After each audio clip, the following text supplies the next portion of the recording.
Yo, welcome to the show. Welcome to another episode of the Charlie Newhart Show. Like and subscribe if you like real content. If not, just get off. This is just for the real. All right. Listen, I was talking to a big girl years ago. You know, she was like not too big, but she was like maybe a couple snacks away. You know what I'm saying? Beautiful girl, beautiful spirit, beautiful face. I was like, let me just try something different. You know, wasn't all the way, you know, on the other side, but she was close. But she had a bad attitude. She had a terrible attitude. And I was like really puzzled that she would be that size with a bad attitude. And one day she said to me, she said, you know, Charlie, I only date men that are 6 feet, make six figures, and got a six pack. You know, and finally, I'm tired of this bad attitude. So I just cut into her. I said, well, what do you bring into the relationship other than 6 stomachs and 6 kids by 6 different dudes? She was just kind of taken aback that I would be so bold. And then she said, I'm going to tell you right off the rip, Charlie, I don't cook. I said, really? I don't protect. Yeah. Get your big self down there and figure out what's going on. You know what I'm saying? Tell me what that noise is down there. Since you don't cook, I don't protect. I think that should be a rule. If a woman comes and says certain things that she don't do right off the rip, okay, well then I'm going to say certain things I don't do. You don't cook, I don't protect. What else? I don't do laundry and clean. You got to do all of that. Oh, okay. Cool. I don't provide. Pay your own bills. Anything you say, because this is my take. I feel like an alpha man's job is to provide and protect. You can't say you're an alpha if you don't provide, you don't protect. I saw my dad doing that growing up. He provided, he protected. And it's just certain songs I hear now just remind me of what it was like growing up with a strong father in a 2-parent home. You know, when I hear Michael Frank's The Lady Wants to Know, When Sly Calls, what else? Donald Byrd, Falling Like Dominoes. It used to be a jazz station in Michigan back in the day called WJZZ. It might have been like 107.5. It was 107.5 WJZZ. That's all he listened to while working in the garage on hot rods. You got to look at my Instagram. I wonder if it's out yet. I'm posting a picture on my Instagram of me and my brother. I got this high top fade with these huge glasses. It's maybe 1989, 1990. And me and my brother is like arm in arm, and we leaning on this Camaro that my dad had in the driveway. It's like a 1970, 71 Camaro. It was blue. He had a 350 in it. All we grew up with is hot rod. Matter of fact, we learned how to drive stick shifts in hot rods. And that Camaro you see in the picture, that's what we learned on. Yeah, Alpha's job is to provide and protect. Can't say you're alpha unless you do both. Can't say you're a boss unless your whole team eating. That's another rule. How you a boss and you the only one eating? Everybody else on your team should be eating if you're a boss.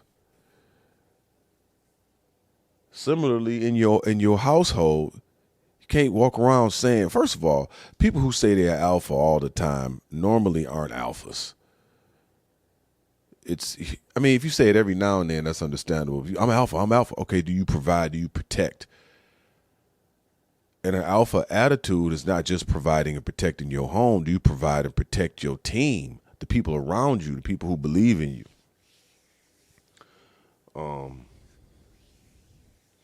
So, yeah, that was just my little hot take. On that. The workforce is understaffed. Very understaffed. You experience it while you out. Nobody wants to work. It's weird. It's so weird. Like the job pool is empty. I think since, between the years of 2020 and 2023, that whole thing that happened to the entire world, people was just getting checks at home. Like nobody wants to go to work, but all of the jobs like Instacart, stuff like that, like people want to just do that type of work. And that has changed the job industry.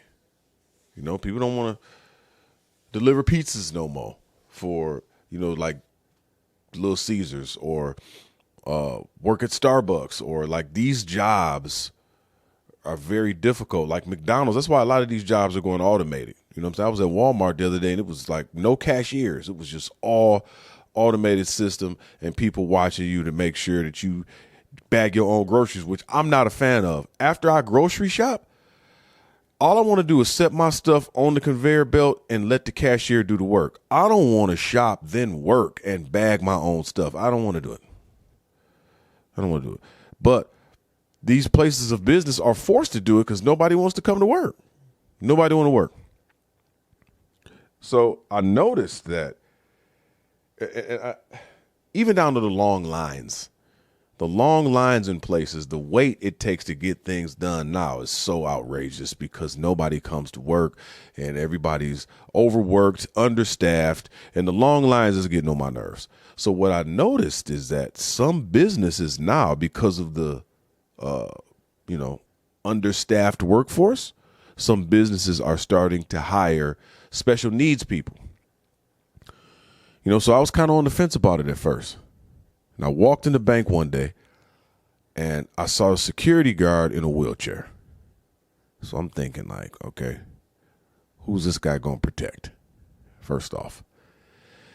And I walk over to the bank teller and I realize like, oh, this place is employing special needs people.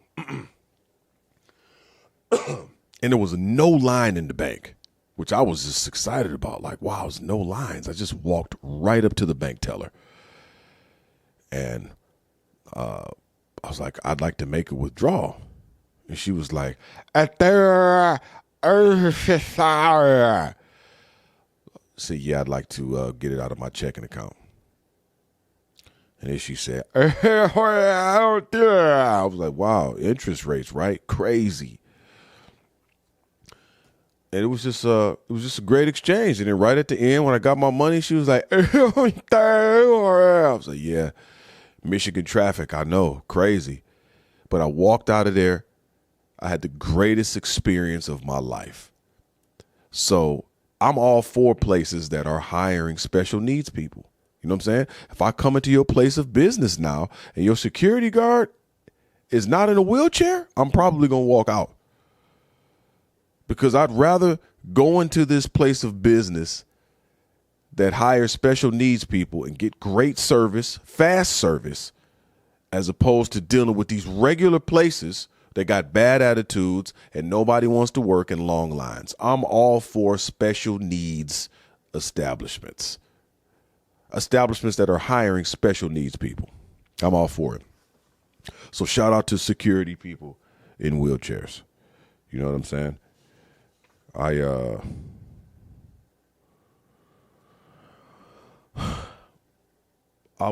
watched something the other day that brought me to tears. Sha'Carri Richardson qualifying for the Olympics. I think they're going to be in Paris. It was like her and her whole team. Man, it was just like watching her run. Them last maybe 10 to 20 steps. It was almost like her feet wasn't even touching the ground. She got wheels. And it just blessed my heart to see her and her whole team that she trains with, they all qualified for the Olympics. You know what I'm saying? All of these just queenly, beautiful black women, they was giving thanks to God and, watch Sha'Carri go over to her grandmother and hug her and then cry. It just blessed me because I could feel, we know her journey. We know what happened to her a few years ago. And, everybody was like, she brought it herself. She brought it herself. It's so funny when you see things happen to people or like I see it a lot when I post certain videos and I look at the comments. It's just funny. You see when you're out and about in public interacting with people, people are they're characters. They're not who they really are. Hey, how you doing? How's the weather? That's and I'm gonna talk about it a little later.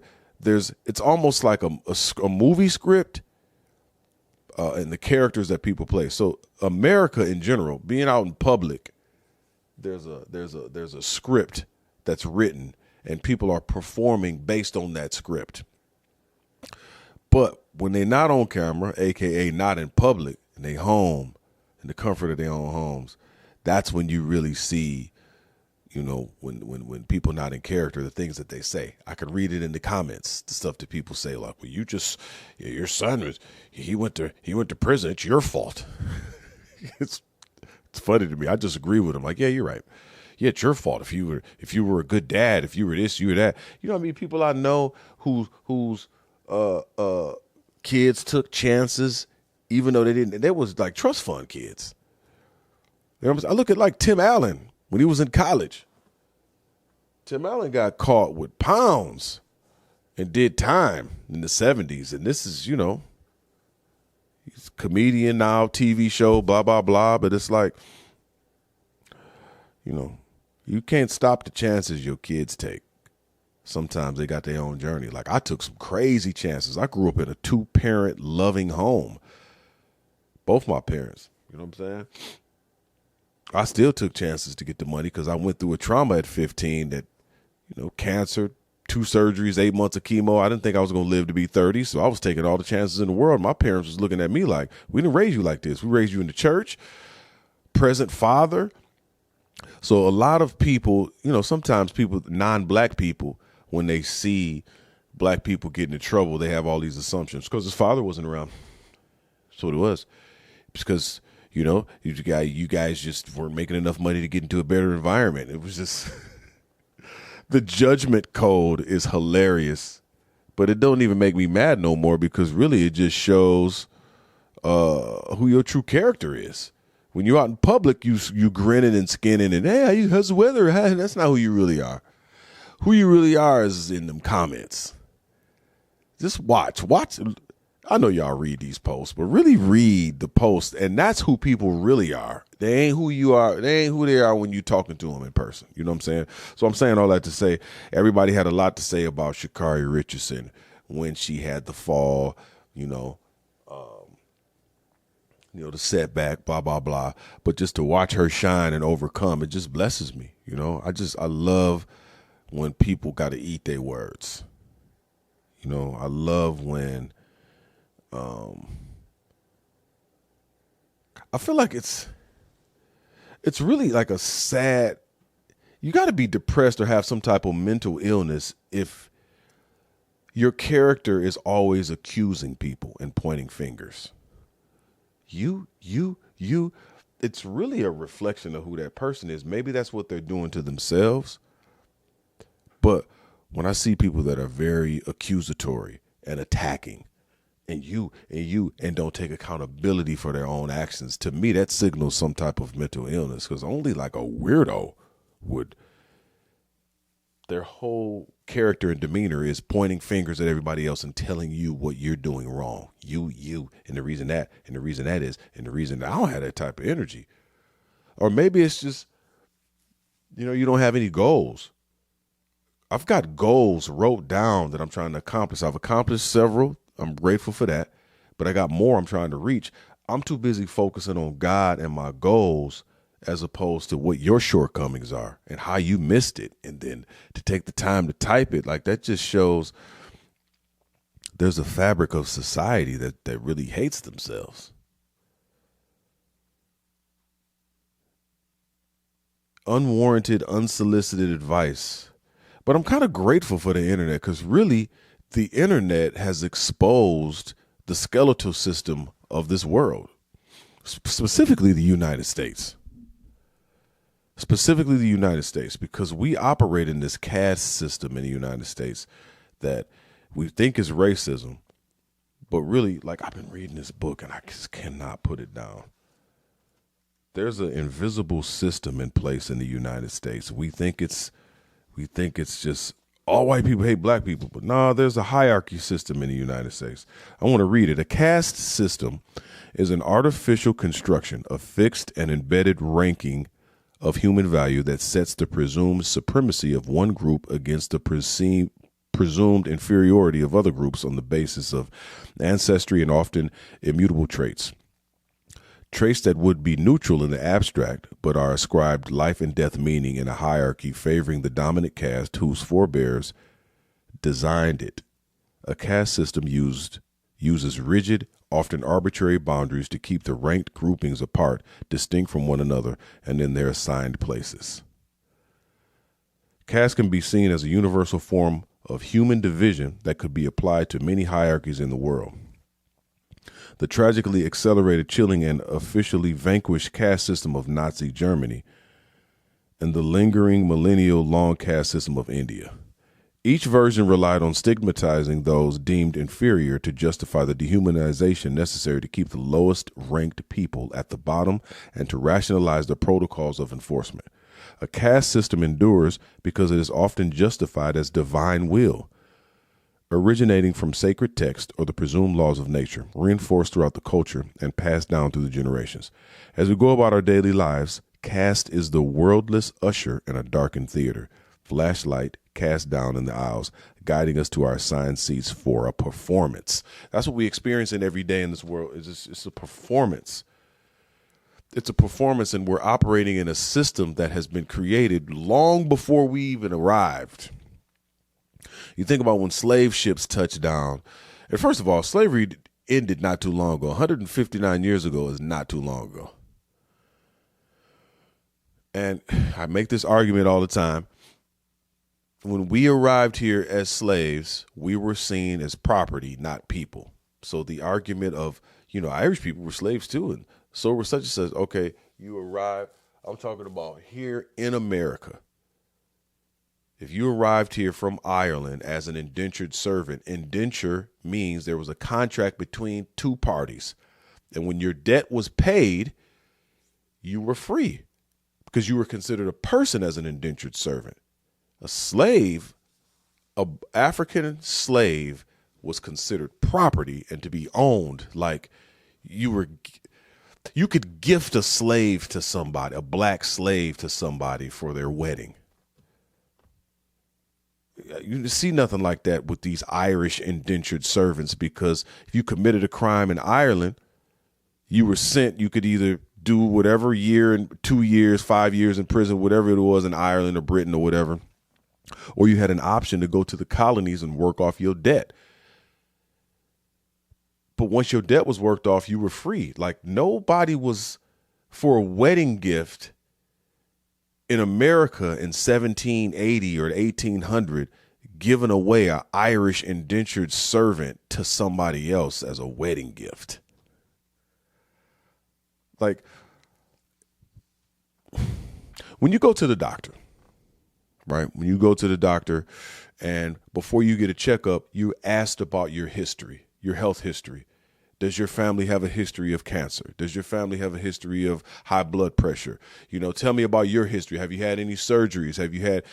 Anytime you go to the doctor for a checkup, to be seen, to be repaired, healed, whatever, you're always asked about your previous conditions, right? You don't get mad at the doctor for asking you about previous conditions. You answer the questions so you can get the best treatment necessary for you to be healed. It's the same with the United States. Why do we get mad when people talk about previous conditions? Slavery. If slavery's over, let's just get over it. Let's just move on. No, let's talk about previous conditions so we can heal. As this book talks about, and I've mentioned several times before, America is a house that we've inherited that has a leaky roof, leaky basement. You know what I'm saying? The walls is warped. There's holes in the floor. All right, let's discuss the previous conditions that got this house this way, and let's work to fix it. But let's work to fix the house. We're not mad at the people in the house, but we've inherited this home, America, that has been operating under this caste system for hundreds of years.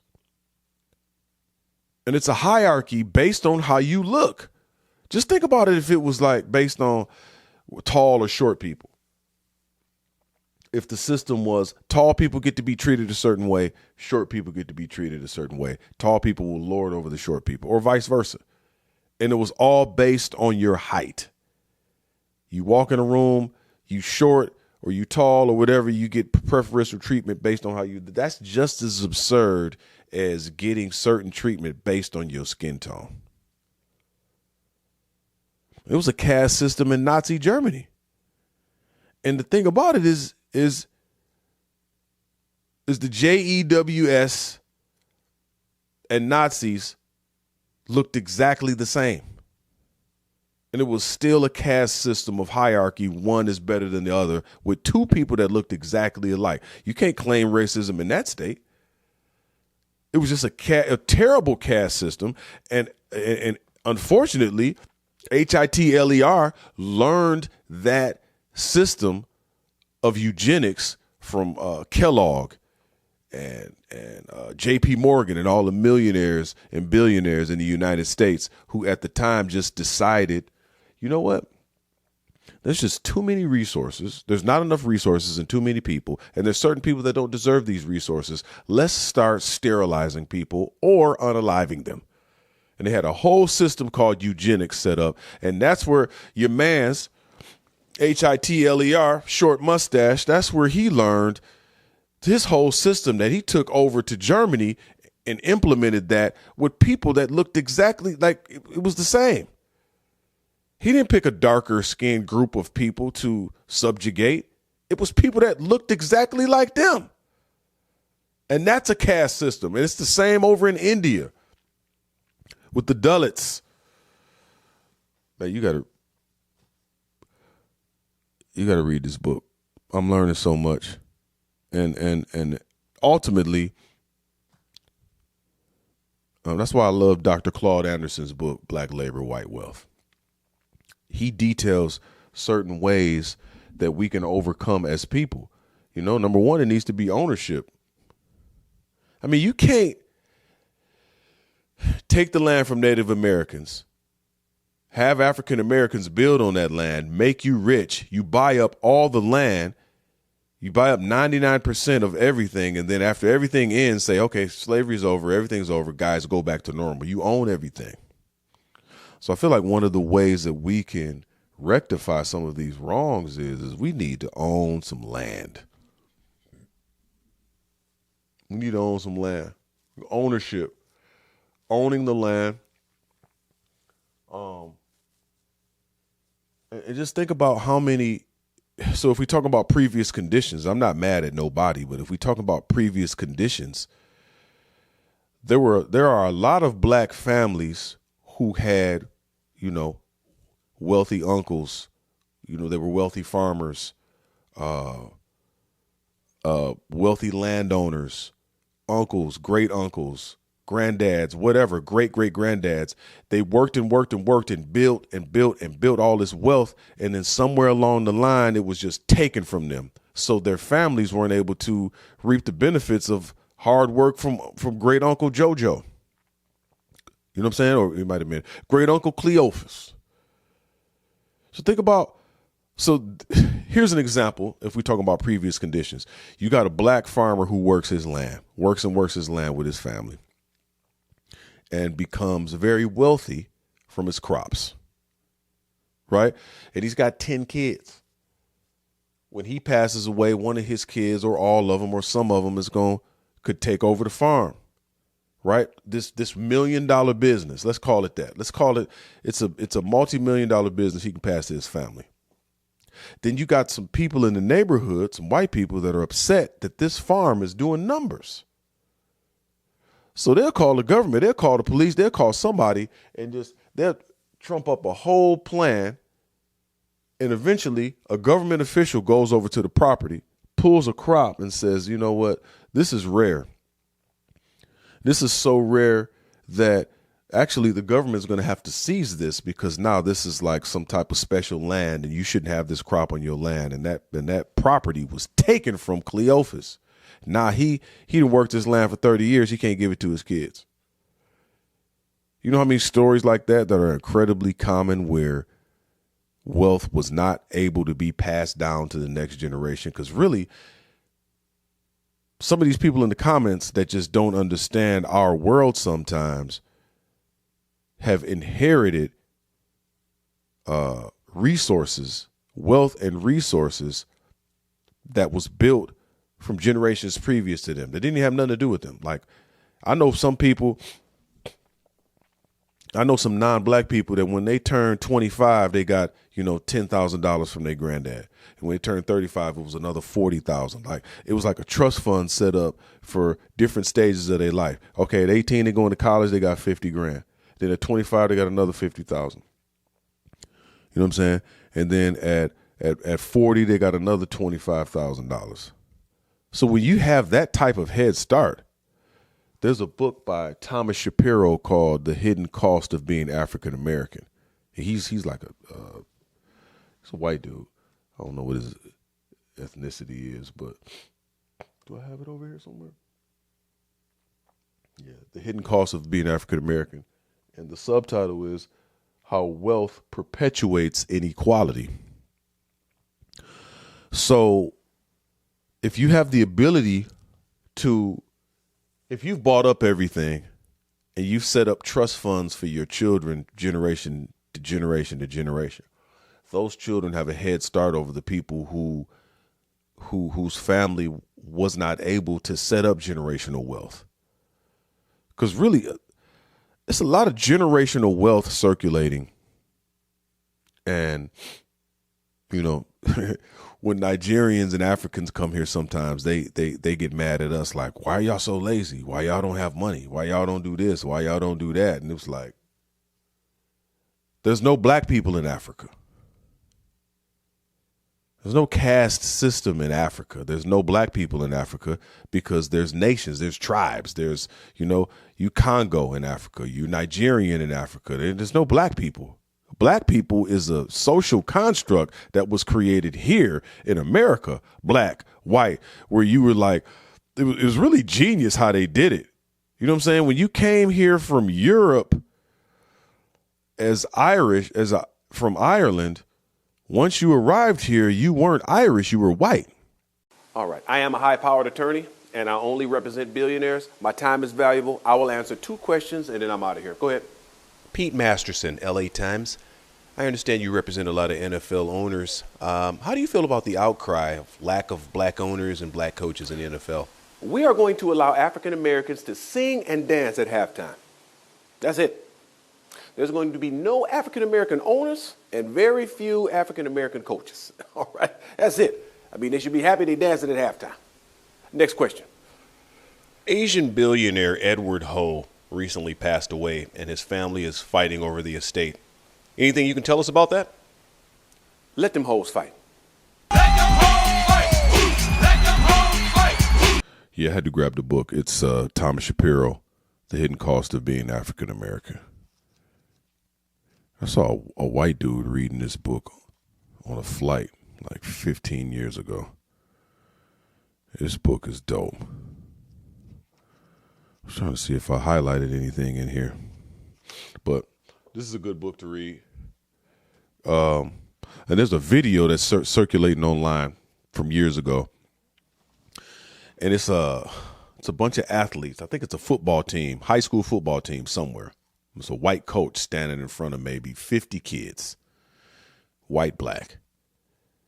And he said, all right, if you grew up with both your parents, take 10 steps. And 30 of the kids, well, not even 30, I would say about, if it's 50 kids, maybe 15 of them took a step ahead. He said, all right, did he say if you're white, take 3 or 4 steps ahead? He just started mentioning all of these things. And then all of a sudden what was left is, you got these line, maybe 20 black dudes that didn't move at all. Right? And he said, turn around and look behind you. He said, this is an example of America. You have a head start. You grew up with both your parents, you know, you white, he just mentioned all of these different variables, and I'm not doing the video justice at all. I'm butchering it, but just kind of look it up. But he just kind of gave an example of how there are certain things that you have in your life that give you a head start. And I realized that, you know, I'm even a part of that to a certain degree.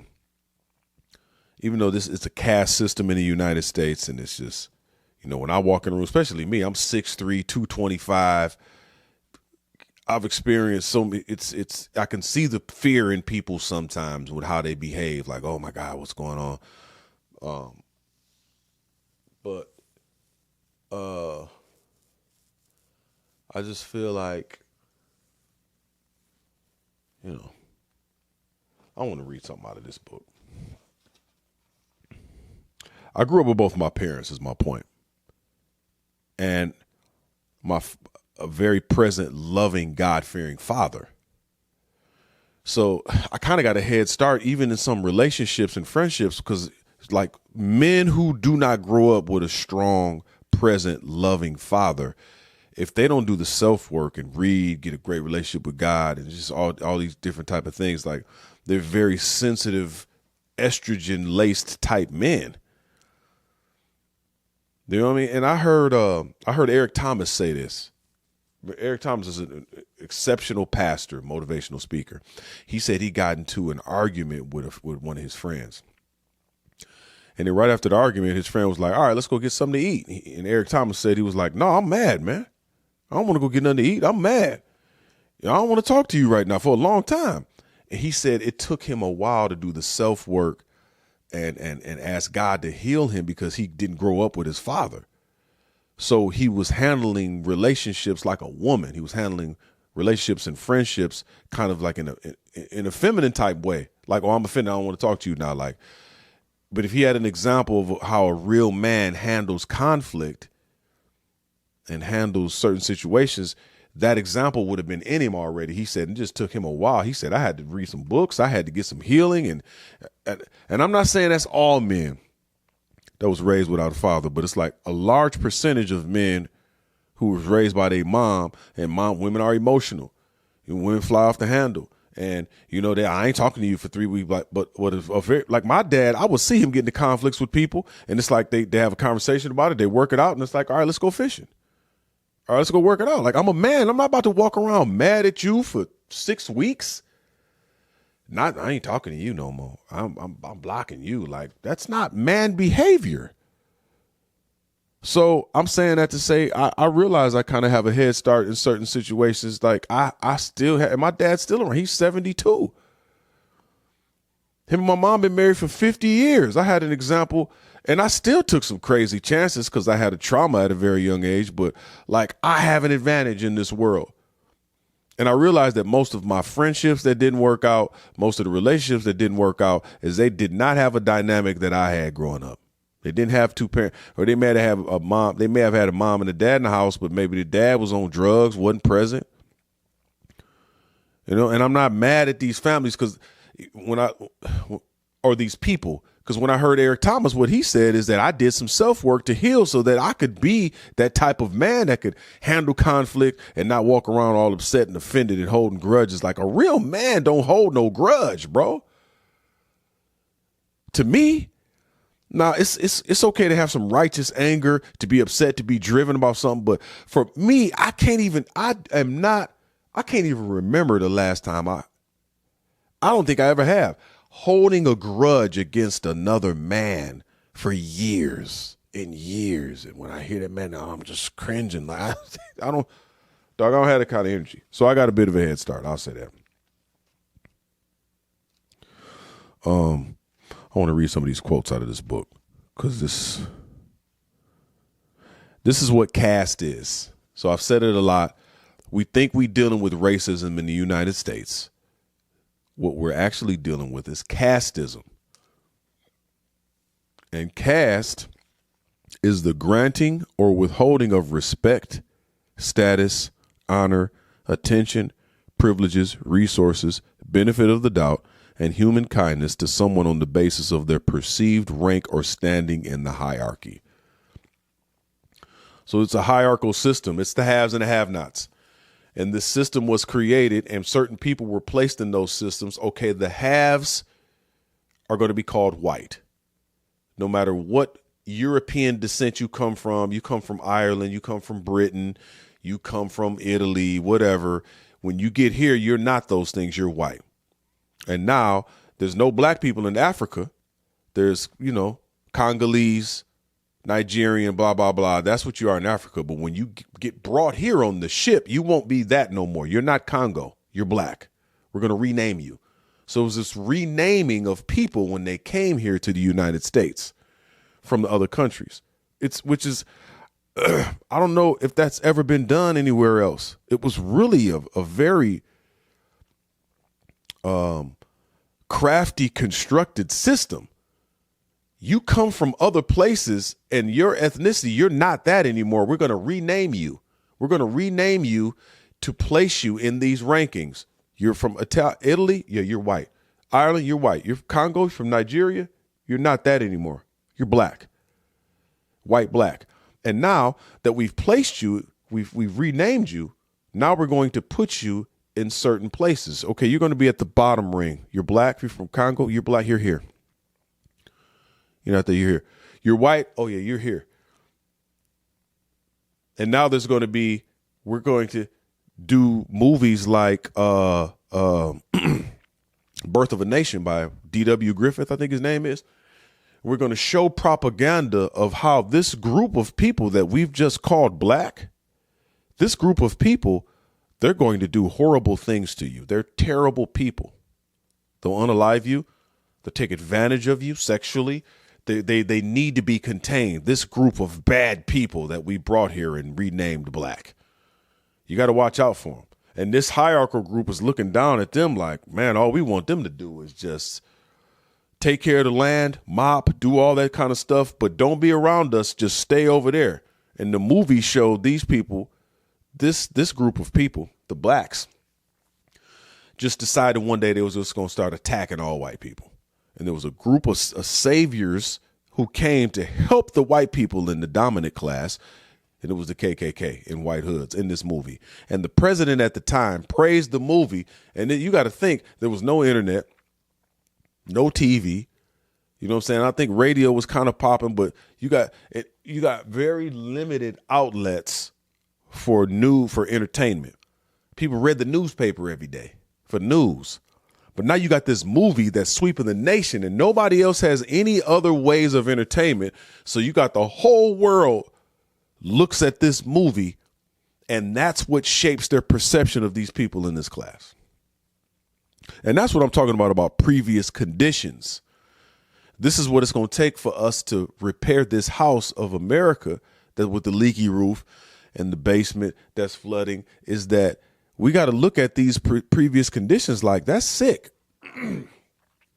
That's real terrorism. It's sick. And I'm not mad at a particular person. What I'm trying to tell you is that there's a system in place. What I would really, instead of people hating and typing terrible comments, which I ain't mad if you do or not. It just shows who you are. It's funny to me. But what does it look like to type in the comments of what we can do to repair this house? Number one, I would really love to go back to debates because right now the news is not made to inform us. It's made to influence us. But what does it look like instead of just presidential debates, we have debates about caste. We have debates about what it looks like to repair America, this system that we have in place. What does it look like? Start having debates, scholarly debates, or groups, whites against blacks, if that's what you want to call it, or Nigerians against Italians, or not even that. Maybe you got a group of college kids instead of them. This is what I don't understand. We are so concerned about what's going on in other places and not what's going on here. You got students protesting things that are going on in other countries. Meanwhile, here, there's craziness going on here.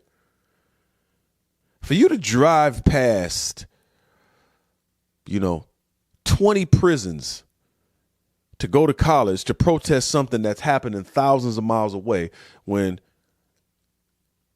it's a lopsided, crazy 13th Amendment prison system in the United States that needs to be reformed, but you'd rather complain about something that's going on in another country because it's popular. It's weird. We live in a weird place. I'd rather be concerned about what's going on around me and fix my backyard.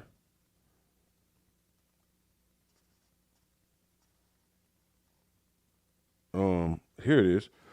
In the same way, individuals cannot move forward, become whole and healthy unless they examine the domestic violence they witnessed as children or the alcoholism that runs in their family. The country cannot become whole until it confronts what was not a chapter in its history, but the basis of its economic and social order. For a quarter millennium, slavery was the country. Why people get so upset when you talk about slavery? You guys are brought here. You sold your own guy. You guys sold your own selves into slavery.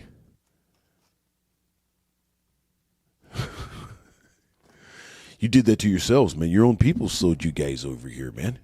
Come on. Irish people were slaves too, dude. Come on, man. I don't even see color. That's the funny. You don't see color? Okay. That's the dumbest thing to say possible. You see it. You just may not. I don't know. I was delivering. Let me tell you how the system is still in place even to this day. I was delivering. I drive truck a few days a week.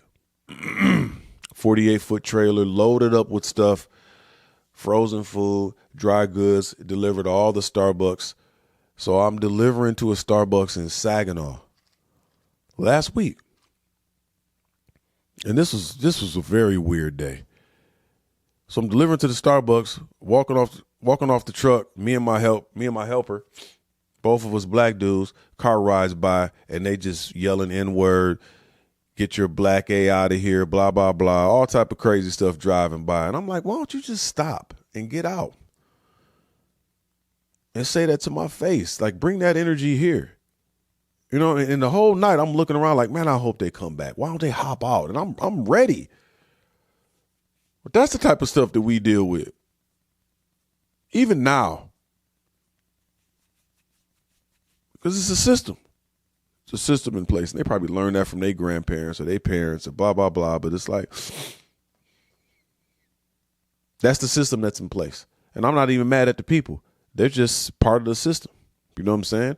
And they would have got beat up had they said that, got off the truck and said that to their face. But why? And that same day, man, I'm at the stoplight and I don't, when you in a big semi truck, you don't pull all the way up on the light. You kind of give a little room between, and these two cars just pulled over in front of me. One dude jumped out. I blew the horn. He jumped out. He threw his arms up. And the way these dudes was behaving, they knew I had a camera on the truck. I had a camera here that's showing how I drive, a camera on me. And when they pulled up and both cut me off and one dude jumped out the car, man, I unbuckled my seatbelt and I started opening the door. I was hopping out. And God had to stop me and reminded me like, okay, it's a camera there. It's a camera on me. And then I look over to my left. It was a lady in a white Jeep. She had rolled her windows down. She got a phone up. She recording. She looking up at the truck, looking up at the dude who jumped out. I'm like, man, I'm staying my butt right here in the truck. Because if I get out, I'm on the news. And they on the ground if I get out. Because I would have whooped them both. So I'm like, I'm going to stay in the truck. And then my manager called me about an hour later. He was like, yeah, I watched everything on camera, man. Good job. I saw you how you handled that. I'm like, wow, my man's was watching everything, the whole exchange. He watching me. I know he heard some very strong quality language on the camera, but made them dudes jump out like that, man. An entitlement. Big fat white dude, man. I would have mopped the floor with dog. And I ain't even mad at him like he's a representation of all white dudes. Man, I'm friends with everybody. I ain't mad at nobody in particular. I know that there's a system in place, that caste system that I'm talking about, that it's just unfortunate. It's super unfortunate, man.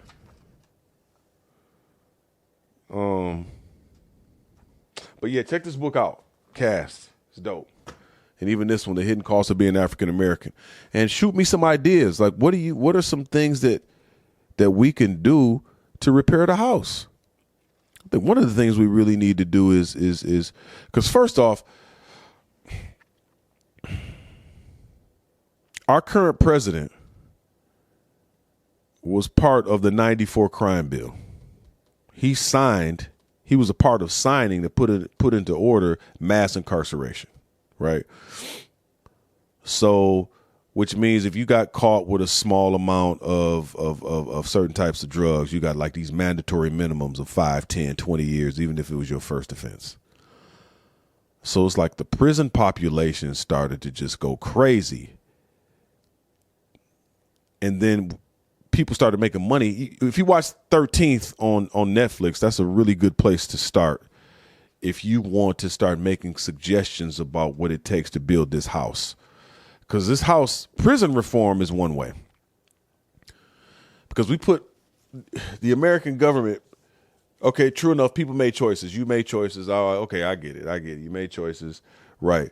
But some of those choices don't warrant being sent to prison for 20 years on your first offense as a non-violent offender. 20 years for a couple rocks.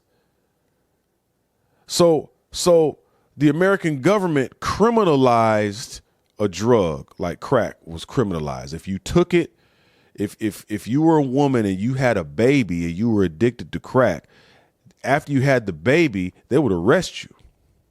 They would arrest you in the hospital. You know what I'm saying? Or if you got caught with rocks and all this type of stuff, you were criminalized. So because crack was considered like a black drug, it was criminalized. People were criminalized for taking it and selling it in mass numbers. And our current president signed that bill, putting it into place. Right? Fast forward now, 2024, and there's certain drugs, fent, opioids, all this type of stuff it's not really a black drug, it's a white drug. But these people, white, are not being criminalized and put in prison for using it and stuff like that the way we was, because now it's a white drug. Now it's a mental health issue. And I heard Dave Chappelle talk about it on his comedy show. He made a hilarious reference. So that's how we got to go back and work on some prison reform. We got to right some of these wrongs. Why criminalize crack and people who take it? You know what I'm saying? And say it was just your choice. Just say no, it's just a choice. But now you got a different group. You got non-blacks who got issues with opioids and fent. And now it's just a mental health crisis. We got to help these people. It was a mental health crisis with crack too. But you put all these people in prison, you lock them up for 20 years, first offense, non-violent offender, and that changed the whole dynamic of their family. I mean, you could be on the side of the fence and say it's their choice. They chose to do it. They chose to sell crack. They chose to do it, man. They shouldn't. All right. But if we're looking at it from what's it going to take to repair this house, are we just going to continue to point fingers, or are we going to put the work in? We got to right some of those wrongs. You take that man out of the house for 20 years. He took a chance to get some money for his family. Non-violent first offender, get caught with a few rocks. 20 years. You take that man out of that house. Now he's not protecting his wife. He's not protecting and providing for his kids. How them kids going to grow up? Now you got a generation of kids who growing up without their father, who was pulled out of the house, non-violent first offender, because he was trying to hustle. He should have, and you got this argument, well, he should have got a job. There's so many jobs, he could have just went down to Walmart or Kmart or whatever was going on at the time and just got a job. He made that choice, dude. We going to accuse, or we going to repair the house? But some people don't, I know felons who have a hard time getting a job. They got to hustle. Or, I mean, if we look at it from a place of grace, every one of us has made a mistake in our lifetime. But should our mistakes cost us 20 years if non-violent first offender? I've made mistakes. But sometimes you can make a mistake and get a slap on the wrist and not do it again. But if you make a mistake, you don't get a slap on the wrist. You get punched in the face and you get locked up for 20 years for that one mistake. Is that fair? Changes the whole dynamic of the family. So that's what I would start with. I would start with some prison reform, man.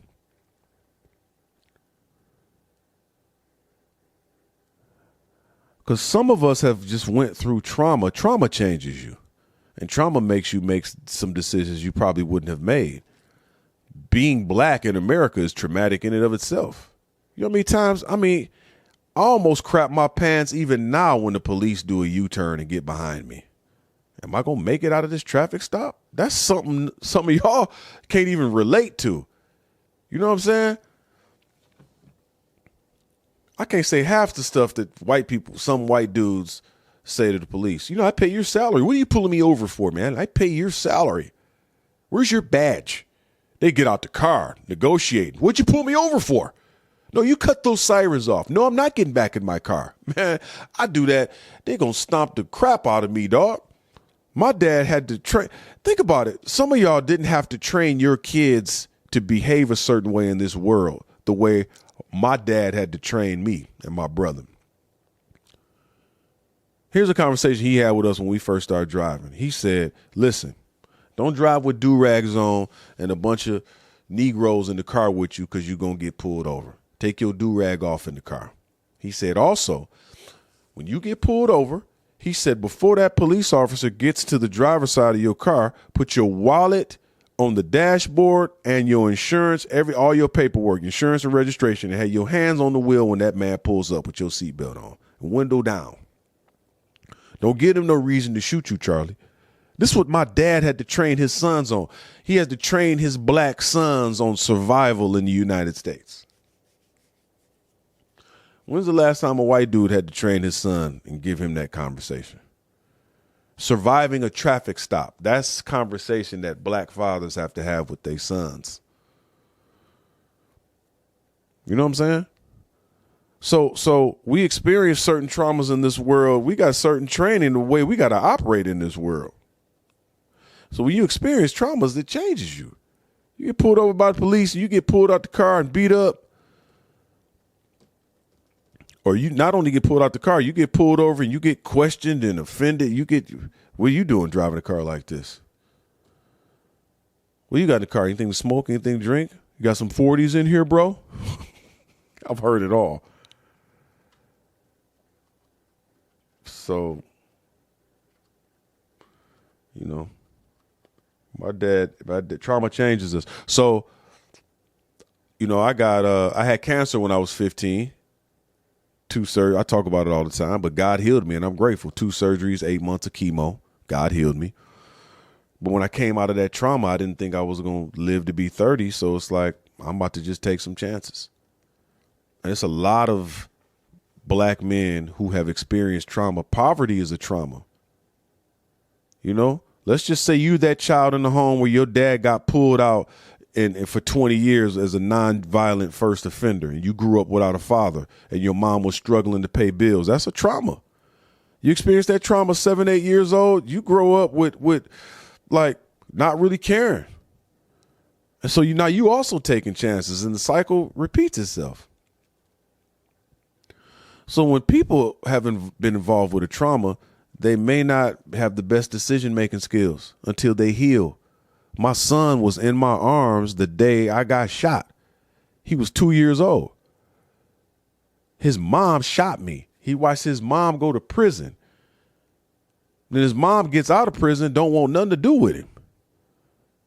Remarry somebody else. He got another kid. And now my son is like, dang, not only did my mom pop my daddy, now she don't even want to be bothered with me. My son went through hell. He didn't ask for that. I was married to his mom, so he didn't, he wasn't conceived out of wedlock or all that. It was a 2-parent home. You know what I'm saying? His mom, we didn't have the best relationship, but, his mom was violent.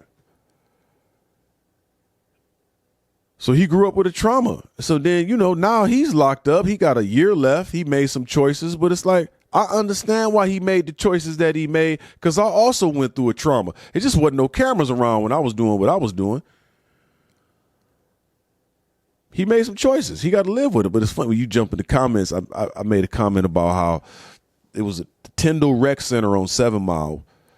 They shut it down. They shut a lot of rec centers down in Detroit. But all of a sudden, they had $55 million to build a prison. And I think that's sad that you take away the activities for children, but put up a prison. And think about kids who have goals, real goals. So if you talk about, again, the home that the father was pulled out as a non-violent drug offender for 20 years, but he's athletic, he may have a goal of going to the NBA, NFL, or whatever. And that coach at that rec center serves to be a father figure for that young man to keep him out of trouble. That's the correlation. You got kids who don't have a father and they're in the hood, and these coaches at these rec centers or these facilitators at these rec centers are like father figures in the neighborhood. But if you take that from them, but then build a prison down the road, where they going to end up? He was a skater boy, she said. Why is this dude in the middle of the street, man? He was a skater. Get out the... Dude, you're crazy, man.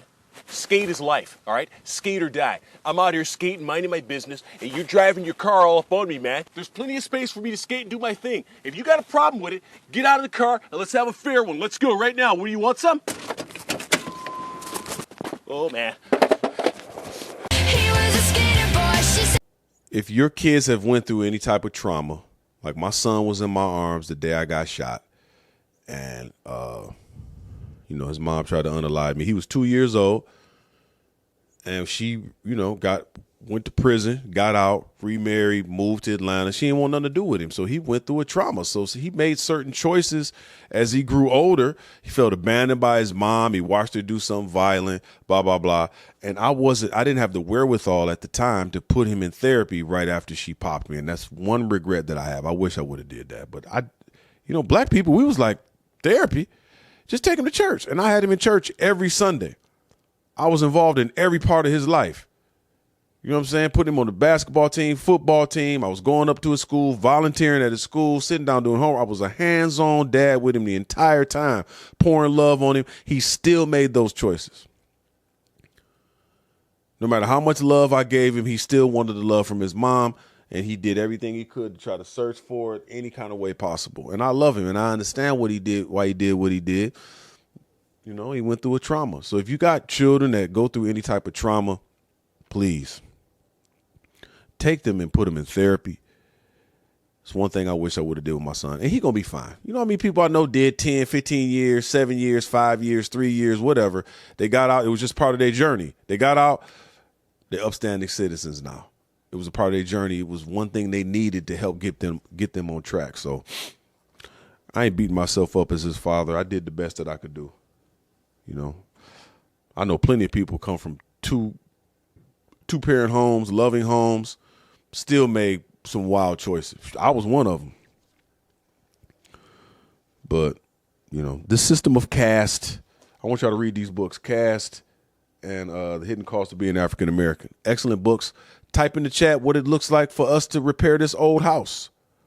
Let's stop accusing each other, because we're dealing with, the Bible says our fight is not against flesh and blood. It's against principalities, spiritual wickedness in high places. These are systems. Caste is a system. That's a principality. We talking about spiritual wickedness in high places.